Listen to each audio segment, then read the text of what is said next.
In this video, I'm going to show you how to move better at the back of the court so that you can drive your defense to the next level. Vamos! Imagine this, your opponent plays a really good volley to the center of the court, all of a sudden you think you are Rafa Nadal, you play this tennis shot, and obviously the ball goes straight to the back glass. This is the tactical situation that I've been working this week with my students, and today I'm going to show you the most common mistakes and how to fix this so that you can have a good movement when you are at the back of the court. The first mistake that I've seen in my students is that when they need to get to the center of the court, they are turning and running like we have always done. But of course in the paddle court this doesn't work. So the proper movement would be always sideways and turn into this position before hitting.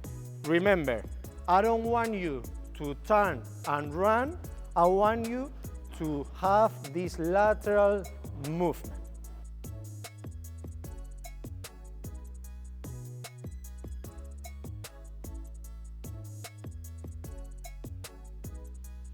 Mistake number 2 might seem super obvious, but you would be surprised how many people don't think about this. I see so many players that they do the right movement to get here, but the moment they're gonna hit, they still have the racket in this position. So they are missing the preparation and the impact, and they only have half a second to do this. Obviously, this is not the way you should do this, and the way should look like this.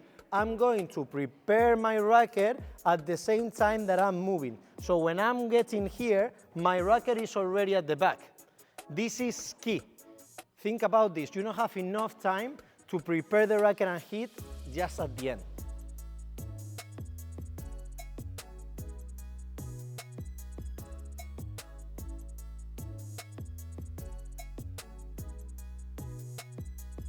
Mistake number 3 is probably the most important one for me, so make sure you correct this straight away. It has to do with the moment right after hitting. Okay, so I'm getting here, I hit the ball, and so many players start watching the ball and they lose the tension in the legs, and when they want to recover the position, they are getting late. The idea here is that as soon as you hit, you should be recovering, like starting recovering your position. So you could look like I'm hitting and straight away I'm taking this step to use that tension to recover my position. I'll do it again. Don't hit, watch the ball and lose the tension. Instead, I'm gonna come here, I'm going to hit, and at the same time I'm starting to move back to recover my position. Again, super important to fix this one. Some other people have a very similar error and the solution is the same one. It happens that they hit and they are still taking these last steps right after hitting. So it's even worse because obviously they are getting even farther away from their initial position. So remember, make sure you don't hit and keep running there. The idea would be to hit and quickly take this step back.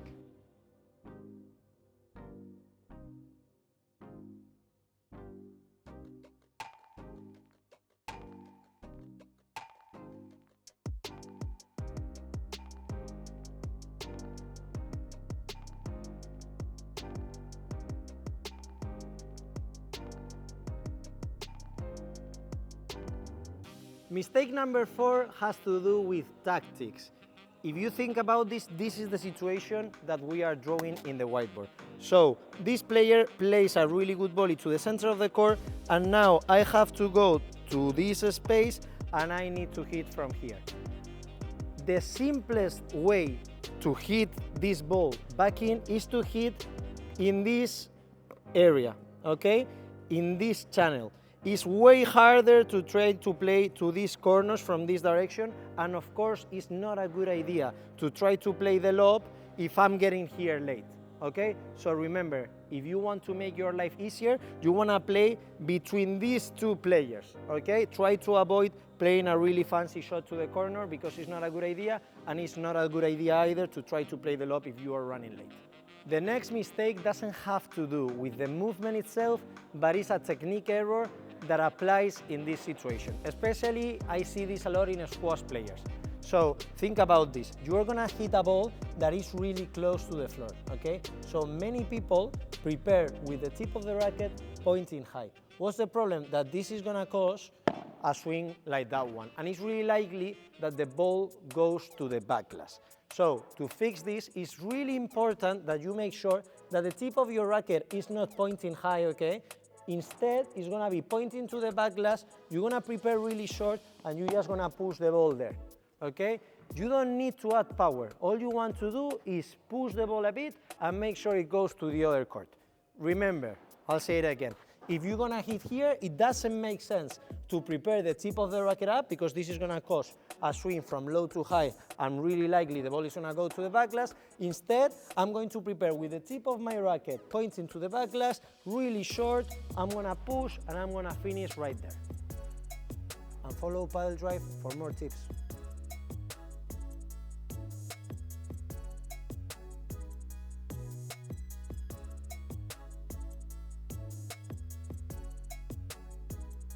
I have to say that we've been doing the demos and there is something that we want to add to this explanation. We said that the tip of the racket has to go pointing to the back glass. Okay, this is the theory for a normal ground stroke. However, if the volley from my opponent is too good, sometimes I'm not even going to prepare here and I'm going to prepare even shorter, so just I'm blocking the ball really. Okay, so take that into account. If you are a more advanced player, maybe you don't even have time to bring the racket back because you want to prepare really, really short and you just want to push it there.